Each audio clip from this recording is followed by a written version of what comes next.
morning and good afternoon, colleagues, and welcome to STEM Central. Today we are very proud to launch the first series of STEM Central University short courses, which we hope will be of significant value to you. These short courses have been designed to offer our STEM Central audience valuable tools, insights, and information that is relevant to their perspective of STEM higher education reform. You know, more and more, our funders are requiring us to find better ways of documenting the effectiveness of our projects and programs. More than that, though, the work of reforming STEM higher education itself now calls upon us to find meaningful ways of capturing the nuances that we as practitioners inherently understand to not be easily captured within the scope of quantitative metrics. Therefore, our understanding of, respect for, and expertise in evaluation is now critical if we are to indeed reform undergraduate STEM education and remain competitive in national funding competitions. For that reason, we are joined here today by three dynamic webinar speakers.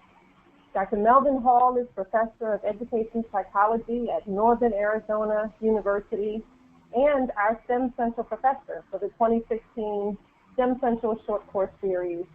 Dr. Hall has a wealth of experience in culturally relevant evaluation, and he's joined today by Sharon Jones, Dean of the School of Engineering at the University of Portland, and Cairncross, Staff Counselor, also of the University of Portland.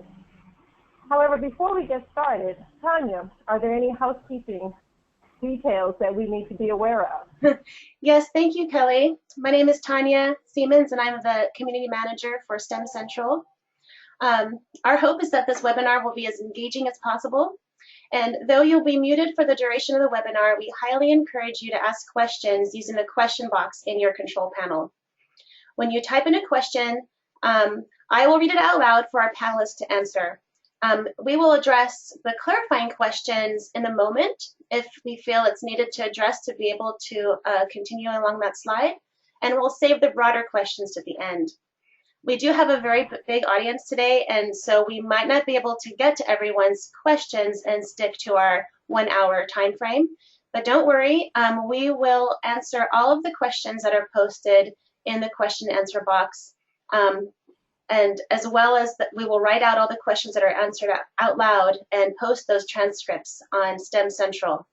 And I will be sharing a link to that STEM Central page where you can access all those resources at the end of the webinar. So I'll be here in the background answering questions.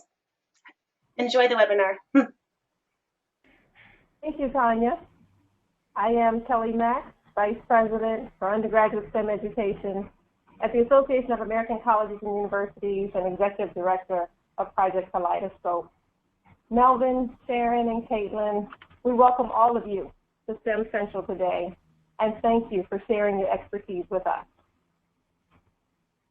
Thank you, Kelly.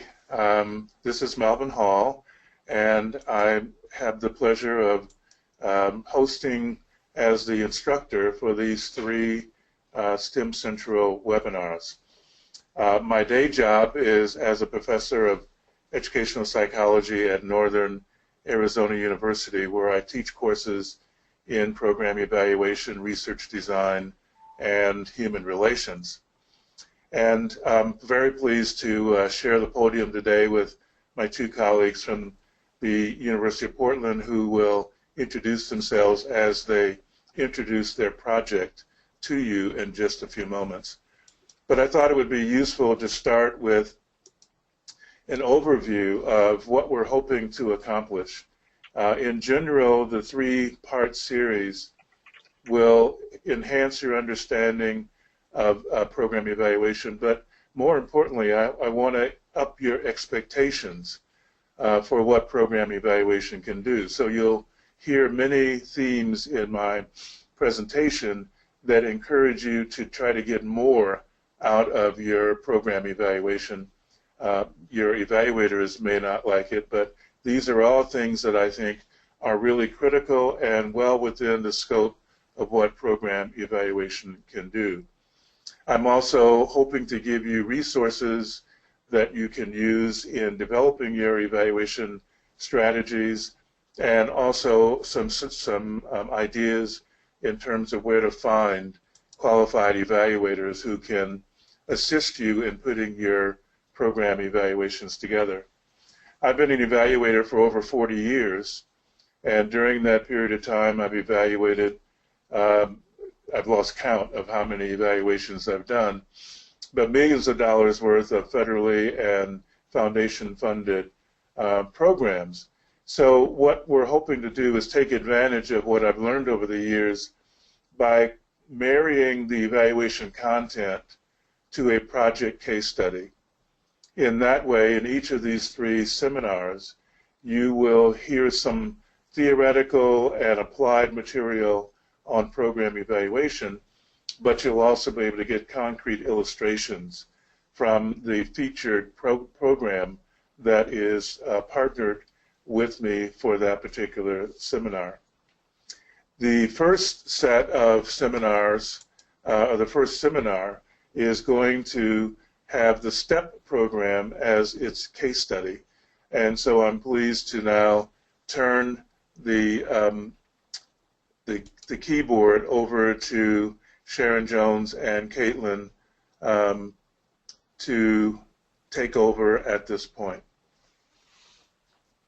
Good morning, and I guess good afternoon to those on the East Coast. I'm Sharon Jones, and I'm the Dean of Engineering at University of Portland, and I'm also the PI for the STEP grant that we've just finished our 3rd year here at University of Portland.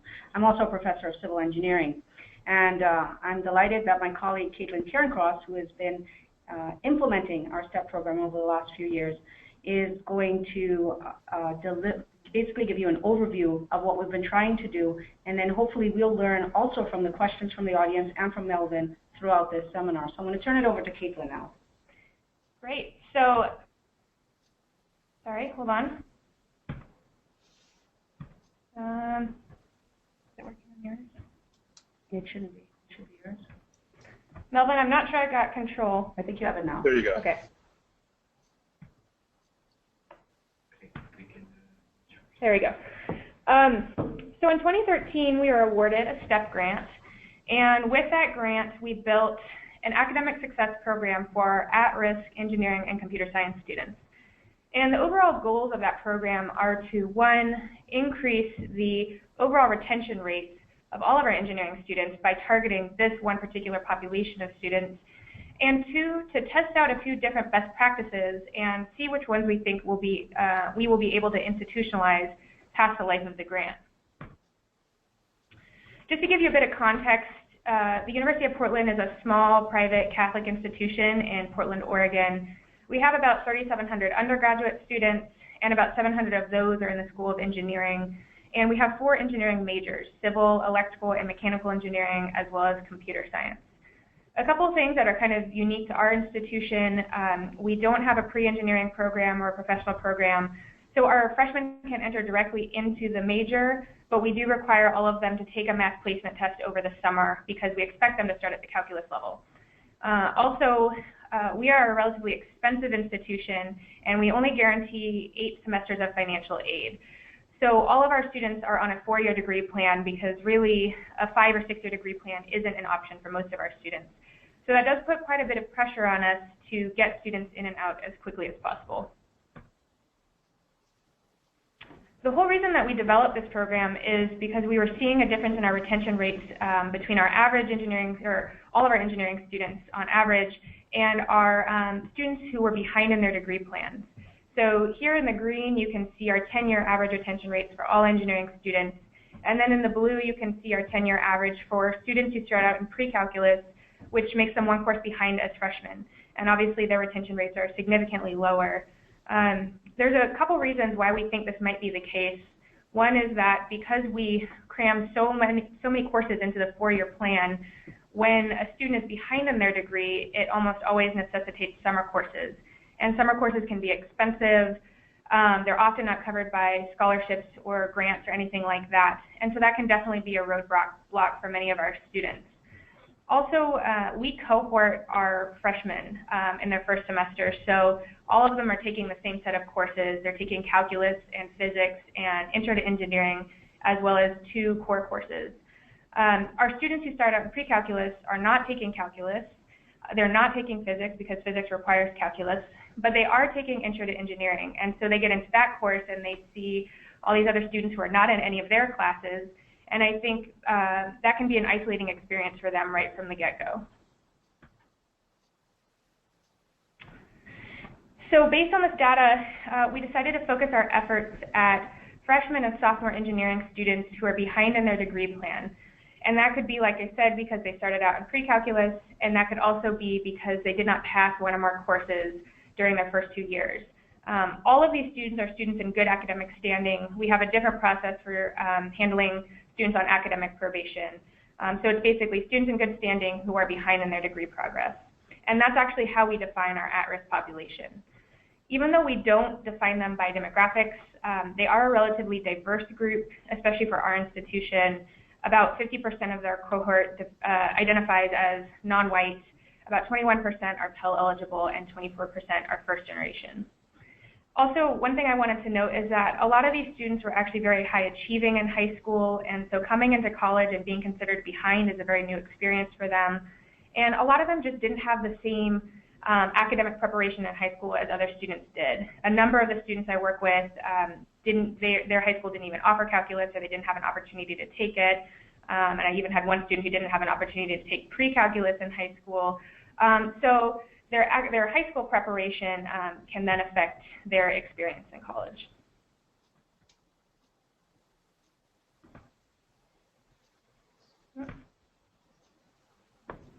There we go. Just to give you an idea, To give you an idea of the proportion of students that we work with who start in pre-calculus versus the students who fall behind, you can see here in the purple is the fall behind proportion, and in the yellow, the pre-calc start proportion. So a lot of the students that we work with are students who are just a course behind in math versus students who have actually failed a course. So our program has 3 main components. There's a year-long program which is available for our freshmen and sophomores. It's a voluntary program, so students have to opt to participate, but those that do meet one-on-one with me every other week, and then we do a number of different events and things specifically for this group, including academic workshops, social events, we host an alumni dinner, things like that. We also have a sophomore engineering tutoring program that is available for all students, but it is facilitated through the STEP program. Our second piece is the Summer Scholars Program, which is a summer program for rising sophomores who are behind in their math sequence and who participated in the year-long program. So these students take 2 courses over the summer, Calculus 2, so that gets them caught up in their math sequence, and then a communications course, which we feel like is a good complement to our calculus course. So at the end of the program, they are actually 1 course ahead in their degree plan versus 1 course behind. The tuition and housing for the program are covered by the STEP grant, so it's actually a relatively low cost and straightforward way for students to get caught up in their degree. And then the rest of the components of the program are focused on community building amongst the students, and then professional development. We really want to get these students thinking about the different opportunities available to them in the engineering field and start to really see themselves as engineers. And then the third piece for all other students is summer scholarships, which are $1,000 for students to take whatever course they need to get caught up in their degree over the summer. Again, students have to have participated in the year-long program to be eligible for those scholarships. But both of these components are focused on helping get students back on track in their degree. And we have tried out a number of different variations of this program. We did try a pre-freshman summer bridge and a different shorter pre-freshman intervention, but this is the program that we're sticking with for the near future. Our entire program is rooted in Tinto's model of retention, which says that students need to be both academically and socially integrated to be retained. So that is why all of our programs have both an academic and a social component. You can see we've also added in purple professional integration because we feel really strongly like for this particular group of students, again, it's really important that they start to develop their own professional identity. They start to see themselves as engineers. And we feel like the sooner that they do that, the more likely they are to persist through some of the challenges that they are going to face in their academics. Just to give you an idea of how many students actually participate in our program, you can see we've maxed out at about 55% our first year. So overall, out of the total eligible students, we only have usually about 40-something% of students who actually participate. So that's relatively low, and that's something we're definitely concerned about and something that we are focused on changing, which I will talk about in just a minute. So now into the assessment piece. We do assess all of our programs. For our year-long program, we have an online survey that we send out to all students at the end of the fall semester, both participants and non-participants. And then at the end of the spring term, we do a focus group for our freshman and sophomore participants. For our summer program, we have a pre and post survey, and then we also have a focus group at the end of the summer program. And then, of course, we're keeping a very close eye on our data, our first to third semester and third to fifth semester retention rates, as well as our four-year graduation rates. So from these assessments, we've come away with a few lessons learned that we wanted to share, and then I'll also talk a bit about the different changes that we've made based on these lessons learned. So first is that students who participate in our program may have a higher retention rate in engineering and computer science. And we say may only because we just had our first eligible cohort graduate, and we haven't had a chance yet to crunch the numbers. So we don't know yet the impact on four-year graduation rates, but we have seen an increase in first to third and third to fifth semester retention rates, which does bode well for the four-year grad rates as well. The second is that in a voluntary program like ours, you need some kind of hook to get students to participate. And one thing that we've learned through our focus groups is that the initial outreach is really important. Originally, the kind of messaging we were using was, students said in our focus group, was kind of intimidating. It scared them away. It made them not want to come in, which is obviously the opposite of what we want. So we worked really hard to change that messaging, and now we, for our pre-calculus students, we say something to the effect of, it's okay to be starting in pre-calculus. There's lots of students who are starting at that point. You can still graduate in 4 years, and we have this program for you specifically to help you do that. And then for our students who have fallen behind, we say something to the effect of, engineering is very difficult. We expect that our students are going to struggle, and that's why we have this resource available for you. And it seems like those changes have worked. When asked about it this year, the students said, oh yeah, I got an email and I thought it was really cool and I wanted to check it out, and so that seems to have been a positive change for us. Another thing we've learned is that once we can get students to one event, they tend to continue to participate in the program. The issue is really just getting them in the door. So we have used the summer program and the summer scholarships as a hook. But even with those programs, participation is still low. So what we're going to be doing next year is implementing a 1-credit course that we are going to require of all freshmen who start out in pre-calculus in their fall semester. And so at the very least, we'll have contact with 100% of the eligible freshmen. What they decide to do from there is up to them, but we're hoping that we will be able to touch base with some of the students who maybe were too intimidated to come in and participate in the program, or who just didn't know enough about it. The third takeaway is that a rising sophomore bridge is much easier logistically for students than a pre-freshman bridge. Our pre-freshman bridge took place, we tried it once, and it took place right in the middle of the summer. So it was difficult to get students out here because they'd have to come out and spend 6 weeks, and then they had to go back home and then come back to campus for the start of the fall semester. So really, it was out of the question from students outside of really our region.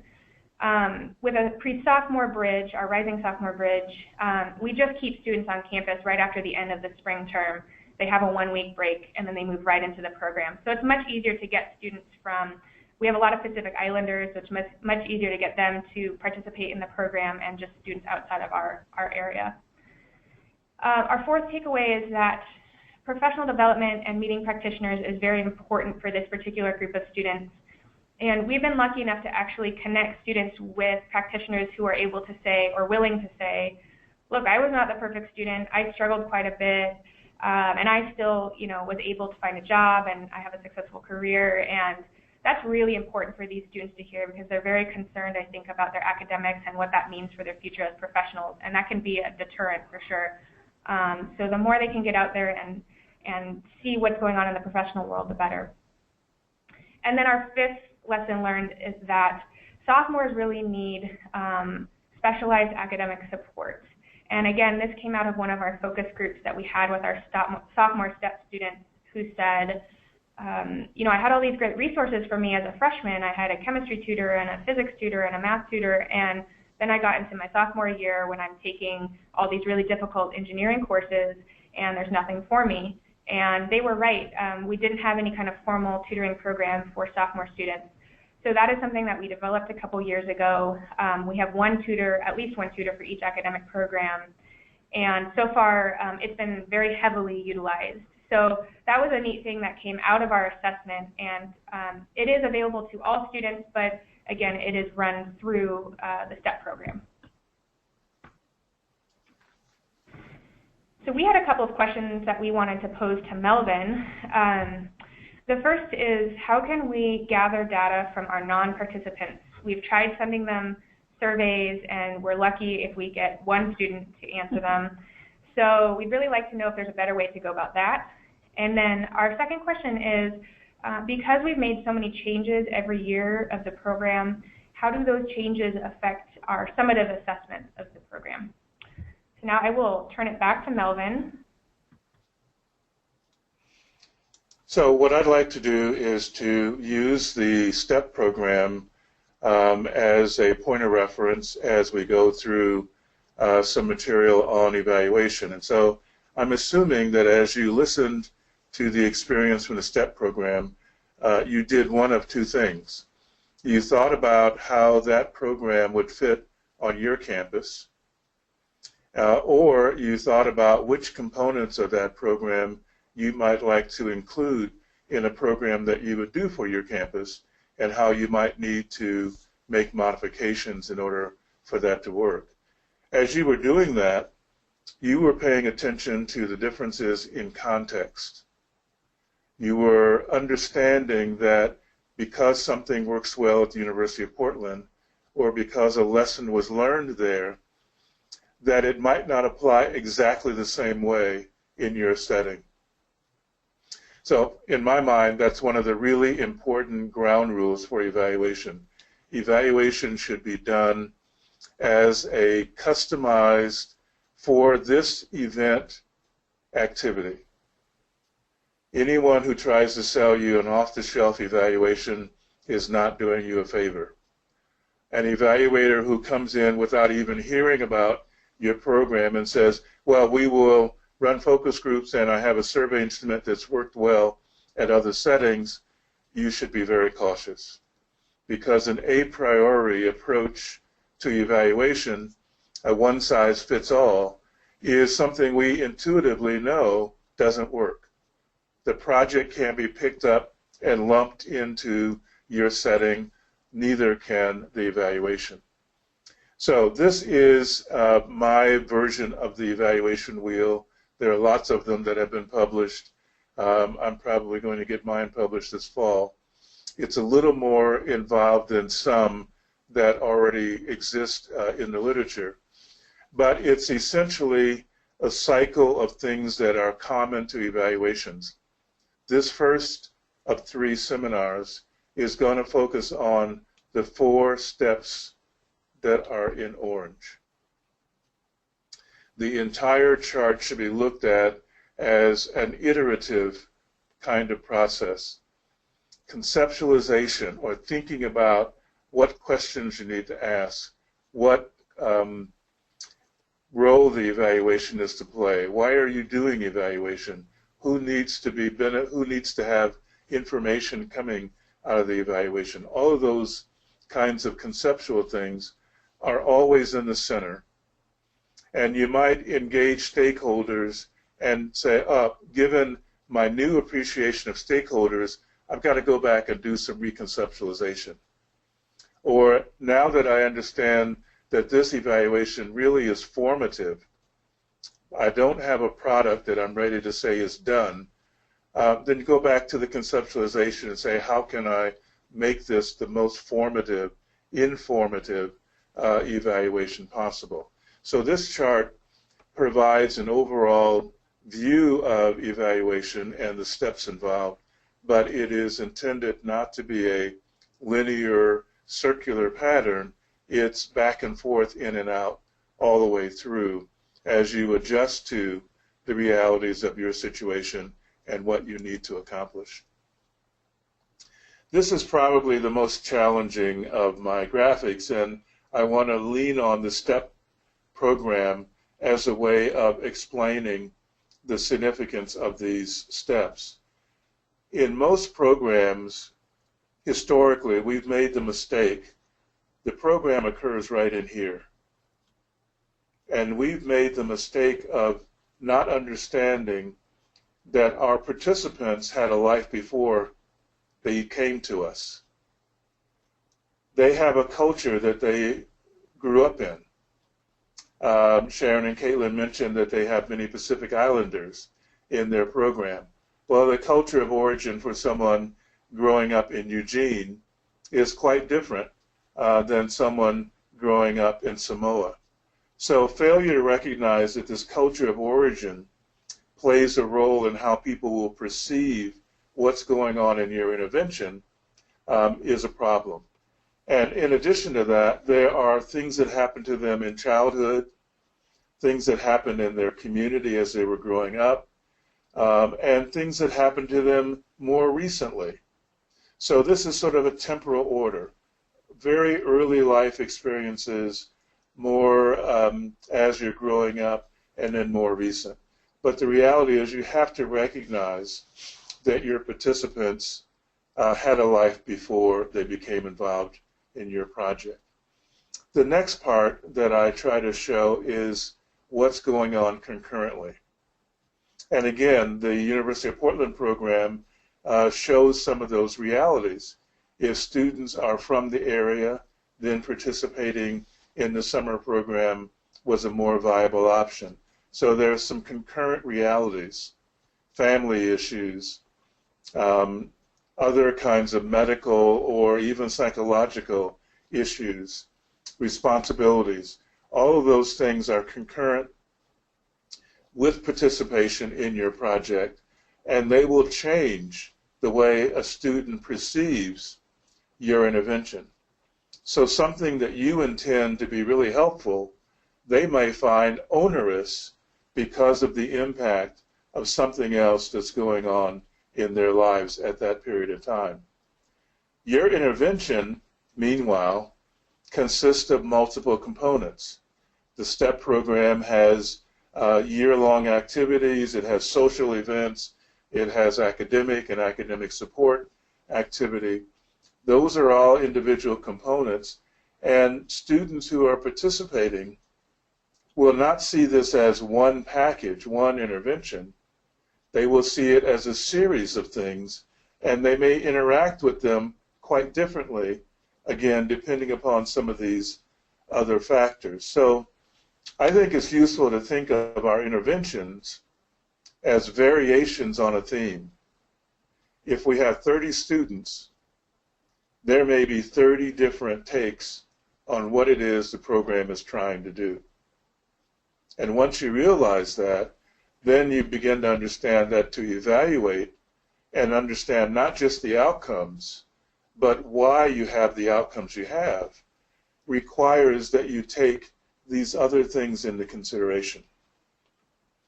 The last item in my intervention here is for serendipity. This is the unplanned, unanticipated impact of your program, which every program has. The key to running an experience that works well is to have the balance between what you plan and what happens without planning to be as favorable as possible, because you can't control the serendipity. If it overwhelms your project, you may not even understand why you're not successful. Let's say, for example, inadvertently, students got the idea, like many community college students do, that the STEP program was a remedial program. Somehow in the messaging that came across. The impact of it being viewed as a remedial program could completely overwhelm the positive interventions or positive components of the intervention. So again, understanding and being able to untangle what it is that students are actually perceiving. That's why I call this perceptual frame. From the perspective of your participants, what are they perceiving, and how is it colored by these things that are not under your control? And then as you evaluate what happens here, there's an immediate impact, a more moderate, mid-range impact, and then the ultimate kind of impact. So this problematizes a bit what you do in evaluation, but an evaluation that is really giving you the maximum value will tell you not just what these outcomes are, but help you understand which of these factors have led to those outcomes so that you can then make adjustments accordingly. So I encourage you, as you think about what your current evaluator is doing and what you should look for in the future, is to think about the full range of things that evaluation can help you learn about your project, and recognize that this happens contextually with an understanding of your context and the kind of cultural elements that are embedded in your context. And let me quickly add that culture isn't limited to what people grow up with. There's a culture to STEM. There's a culture in the classroom of engineering and mathematics and biology and what have you. So the way material is taught also connotes a discipline culture. And sometimes the discipline culture has artifacts that interfere with the student's ability to learn.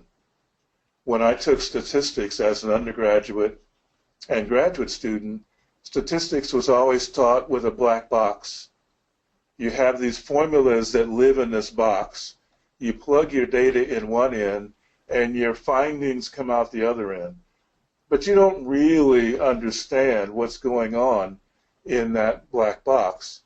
So it's like the professor knows, but my job is just to apply the formulas and get the right answer. And when you teach statistics that way, it is very disconcerting to a student who likes to understand how all the pieces come together. So understanding your student and how to model the intervention around their form of learning or their preferred style of learning is something that an evaluation can and realistically should help you understand. So one of the things that I've done at the end of my PowerPoint slides, which will be posted, is provide some recommendations for where you can find evaluators that will build in or come with this kind of expertise, because they are evaluators who are experienced in the education and higher education world and will be able to address these kinds of issues. One of the references that I provide is the Evaluation Center at Western Michigan University, which has been funded nationally to assist people doing evaluation.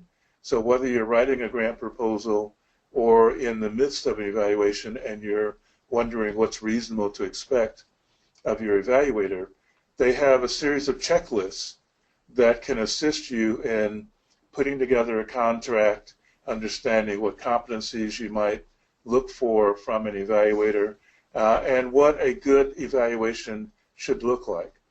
There's also, in my next series or next seminar, I'm going to post a a link for NSF has funded a couple of resources for evaluation designs. So you can look at what is a valid or a useful evaluation design with exemplars from other projects. All of this is intended to help you get the maximum amount out of your evaluation and ensure that the evaluation is giving you the most that it can. So recall, with the STEP program, we looked at the different components. The point I want to use Sharon and Caitlin's chart to explain is that their intervention has embedded in it a theory of change. They reference Tinto's model as being one of the driving forces in how they organized their project and how they determined what components it should have. Well, that is contributing to their theory of change. It's, if you do this, then this will happen. But each component of their project feeds into this theory of change in a different way. So as you put your program together, be aware of the implications and the assumptions underlying each component of your project. And as part of troubleshooting your own proposal before you submit it for funding, ask yourself, what might a panelist, a peer reviewer looking at my proposal, what might they miss in my logic? Because the more you can fill in those gaps, the higher your score on peer review. Having sat on many peer review panels, when there's a disconnect between parts of the proposal, you lose confidence in the ability of the proposer to pull off what they said they're going to do. So try to really firm up and tighten up the logic of those pieces, understanding that each one promises to contribute to the change that you're promoting. And that ought to be clear in terms of how you presented it. Another suggestion that I want to make is that you do your own internal evaluative work. There's no substitute for thinking evaluatively, even as you are involved in program development and implementation. And here's a quick strategy, very low-cost strategy that can assist you in doing that. I call it the portrayal method. And the portrayal method is simply take a set of file folders and on each one list an objective of your program. And as your program is unfolding and evolving, or as you're having staff meetings, as articles are written about your project, as any kind of artifact is occurring, have someone who is the archivist put a little note in the folder, the relevant folder, for the part of the project that it relates to. It could be dissemination, it could be student recruitment, but drop those little notes in the folder. And at the time when you are getting your evaluator's report, and at the time when you have to write your annual report that goes into your project officer, you can pull your file folders out and organize the content in each of those file folders. And you have an outline for a very thorough, very organized annual report. This way, you're keeping up with what's going on, and you're also developing an important tool for managing your project. And it costs nothing but the time and energy of someone who knows that they have the role of being the documentarian. Now, Sharon and Caitlin raised a couple of interesting questions that I'm going to try to address very quickly, and then I'll wrap up so that we can open up for more general discussion. The question of how to gather data from non-participants. Very important that their program started as a voluntary program, and so it is really important to understand if the group that participated was different significantly or slightly from those who participated. That is, in a sense, saying, yes, it is really important that you find a way to collect data from your non-participants. But the reason you're collecting that data is just to know if your pool of participants is really different, not because you need to worry about that in terms of comparison group or outcomes.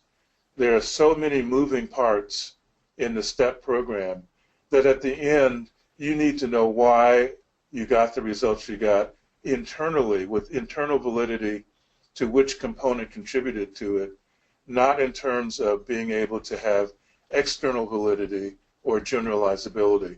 You're not selling your program to Portland State or to the University of Oregon with your evaluation data. You're trying to understand what worked and what didn't work and why.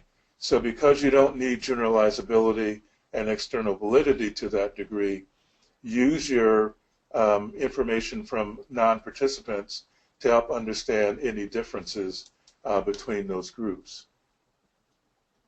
The second question, how do the changes impact your overall summative review, gives me an opportunity to talk a little bit about summative review. There are a lot of ways that the words summative and formative are used. The actual original textbook definition is that a summative assessment is the assessment that occurs when you say, my intervention is ready for its final review.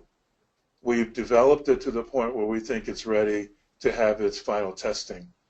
It's not that my project is 5 years old and I'm now at the end of the 5 years, so I'm doing a summative review, unless it actually is the case that you now have a product that you feel is ready for that kind of summative assessment. Generally speaking, most evaluations are formative because funded projects don't mature during the time of the funding. They may not mature until the no-cost extension or until a couple of funded cycles. So understand that you may still be doing formative assessment even as the project funding runs out, in which case you don't have that responsibility for saying, over the 5 years, here is our total impact from every year, all cumulatively added up. You've had so many different moving parts that really isn't a good use of resources. Now, a couple of other additional things that I would encourage you to think about, or that your project provides a good opportunity to sort of present to our entire audience, is retention as a yardstick of program success. And Tinto himself has in recent years published the mindset of retention is an institutional mindset. And that is where we begin, because the institution has a goal of retaining students. But as the third bullet suggests, persistence is the way students might be perceiving what they're about. How do I persist in this program? And what you would do to help a student persist may be different, a different mindset, a different approach than what you do as an institution to try and retain students. So this is an opportunity to think about, should my program maybe have a component that is focused around what the student is perceiving and may have as an objective. And I'll continue to check with my students to see if I'm fulfilling what they feel they need. And from the institutional perspective, how do I manipulate the structures and strategies of my institution to maximize retention? And in that way, you've got both sides of the potential change implicitly or explicitly included in your project. The other thing that is interesting about your project is that if you think about cohorts, you've got several routes through which a person can become part of your cohort. So it raises this nice fancy term of cohort coherence. We assume, just by the label, that a cohort is a coherent set of people with a coherent understanding and place in terms of being in the cohort. But what we think of as being coherent, meaning they're all freshmen, they're all sophomores, they all started the program at the same time, may not represent coherence to the participants. So I always encourage people with a cohort to test the extent to which people in the cohort actually perceive themselves to be in the cohort. And there are a variety of ways to do that, but one way to do it is to interview a few students in a focus group and ask them who they talk to outside of class, who they have in their study groups. If the cohort of students that you have as identified in your program is not reinforced in how students spend their discretionary time, then you have to go back and think about how powerful is this cohort, and should I really consider that a major component or yardstick in my intervention. So those are some sort of off-the-cuff things that come to mind as a result of looking at the STEP program, again related to those first 4 or so steps in conceptualizing and evaluation. So there are 74 of you out there, and so at this point I'd like to open it up to questions that you may have, or follow-up from Sharon and Caitlin, and we can kind of have a general free-for-all for about 10 or 12 minutes. Tanya, do you have questions that we should try to address? Yes, we do, Melvin. If Sharon and Caitlin don't have any follow-up questions for you yet, we do have some questions coming up here in our question boxes. Just taking in the order that we received, we do have a question from Melissa McAlexander. She asks, can you say more about why you prefer a sophomore-focused program over a freshman bridge program? So I guess I'll take a first stab at that, and then Caitlin could add on to anything that I might have missed. I think that originally we were looking at best practices, bridge programs that had worked in other institutional settings. And I think, as Melvin pointed out, culture and the context of the institution and the students is important to consider. And what we did initially was to adopt the best practice, which would be the pre-freshman summer bridge, without necessarily realizing the differences in our student population compared to the student population at some of these other institutions where this had worked well. And for us in particular, distance and logistics became a real problem in terms of attracting the numbers of students to see. What we also realized as part of the qualitative evaluation is that many of these students in the pre-freshman bridge were coming to it in a large part because of an outside influence telling them to come there, not necessarily their own motivation. And again, I guess that gets back to all of the influences on them before they start college. What we found is that with the sophomore bridge, the students in that bridge are self-motivated to participate as opposed to an external, or I should say more so than an external influence from a parent or something like that. And that is as a result of them participating in the year-long academic counseling program. I guess the second piece to why we decided that the sophomore bridge might be a better way for us to use our resources is something that Caitlin referred to in her presentation. She talked about having to find a way to hook students into participating in the year-long program. And having the sophomore bridge at the end of the year-long program for the freshmen provided that hook. And so that's what we've seen. We've seen students really very anxious about applying for the program. Will I get accepted? You know, have I participated in the academic program? And we believe that the academic year-long program has just as much value as the summer bridge, and so we were trying to basically encourage participation in both. I don't know, Caitlin, if you wanted to add anything to that. Yeah, no, I think that pretty much covers everything. The only other thing I would add kind of anecdotally is we tried doing kind of professional development with both groups, and I will say the sophomore group responded much better to those aspects of the program than the pre-freshman group did, just because they had a year of courses under their belt. I think they were more engaged with learning about opportunities and different things like that. So that's not a make or break for us, but it is something that has been a positive coming out of the Summer Bridge program. And I think that's a good point that Caitlin raises. As part of we've learned a lot throughout this project based on the evaluation. And one thing that we've learned is that we're looking at, what we're trying to do is help the students develop their academic identity as college students and engineering college students, their social identity here at the University of Portland, but also the professional identity seems to be a very important piece of it. And so that, as Caitlin said, the sophomore bridge seems to be more effective in that regard.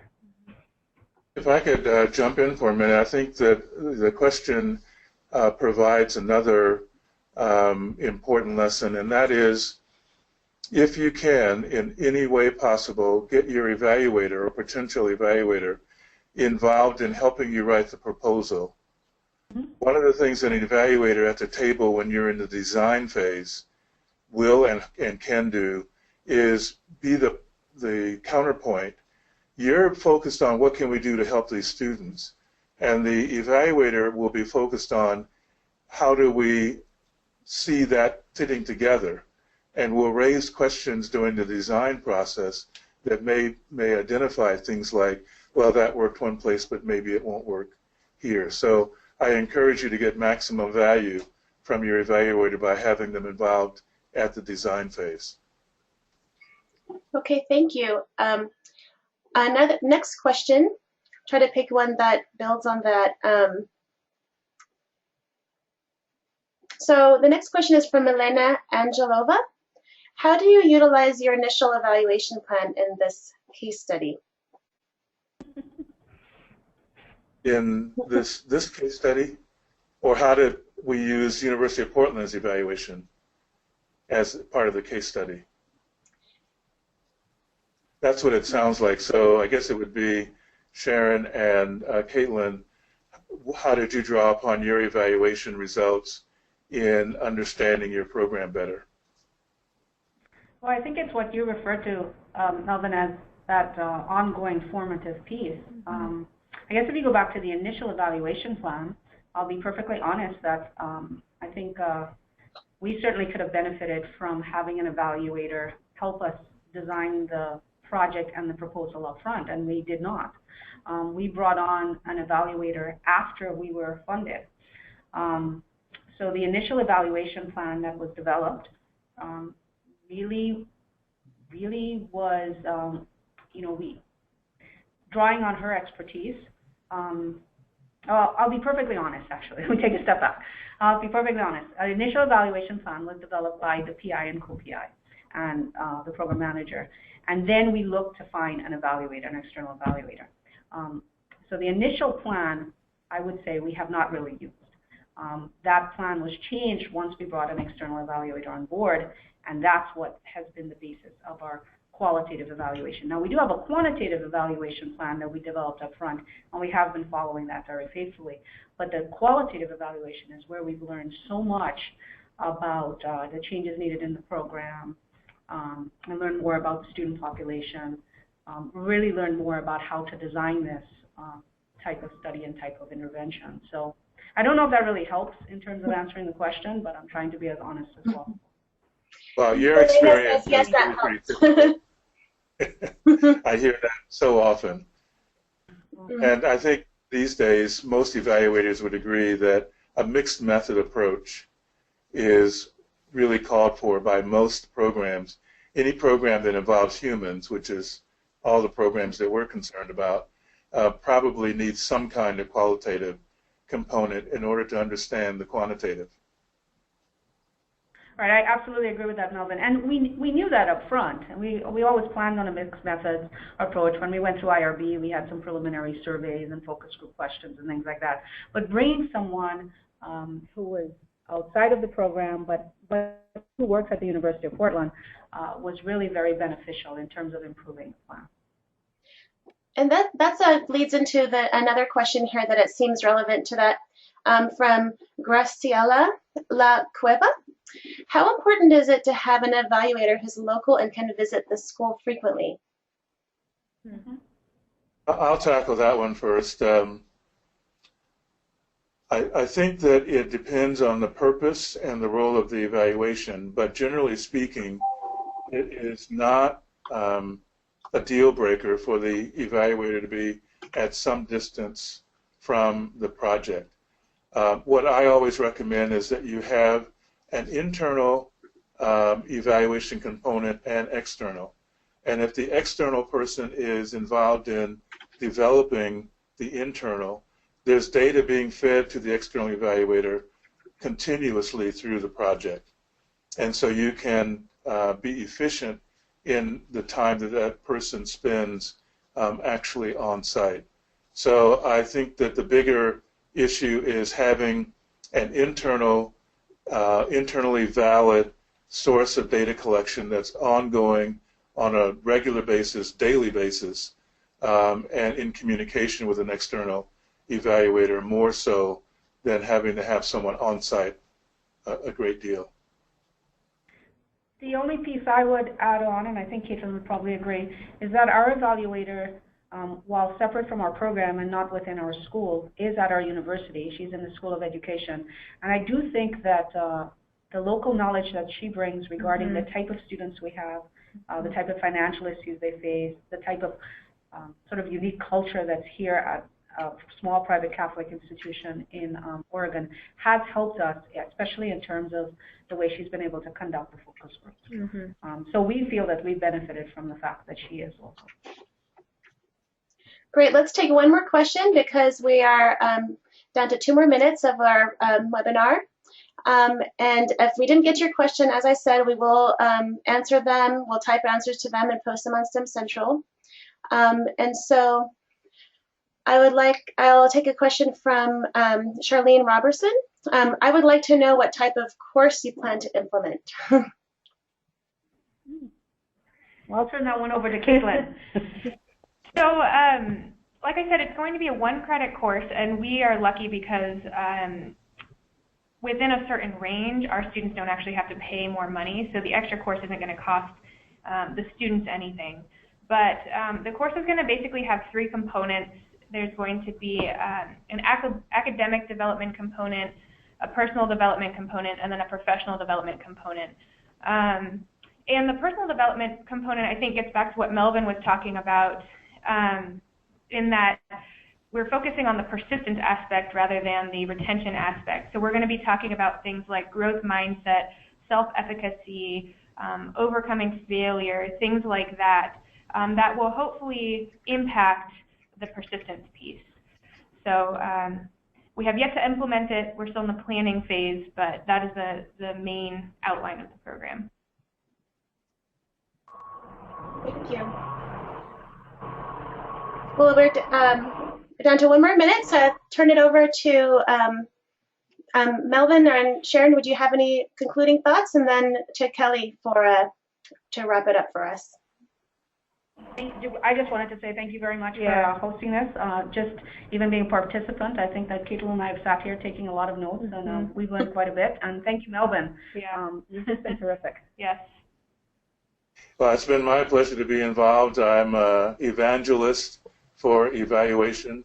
I'm on the American Evaluation Association, and I see part of my role is to go out and promote good evaluation. There are lots of people hanging out shingles to say that they can do evaluation, but I'm really hoping that this series will encourage you to go out and bring in rigorous evaluation expertise that pays attention to culture and context. Thanks to all of you, and thank you, Tanya, for monitoring our questions for us. And thanks to our colleagues for joining us for our first short course series. And we look forward to seeing you next month for the second installment of our short courses. Have a great day, great afternoon, everyone, and thank you again. All right, thank you, everyone. Bye-bye. See you at the next STEM Central webinar.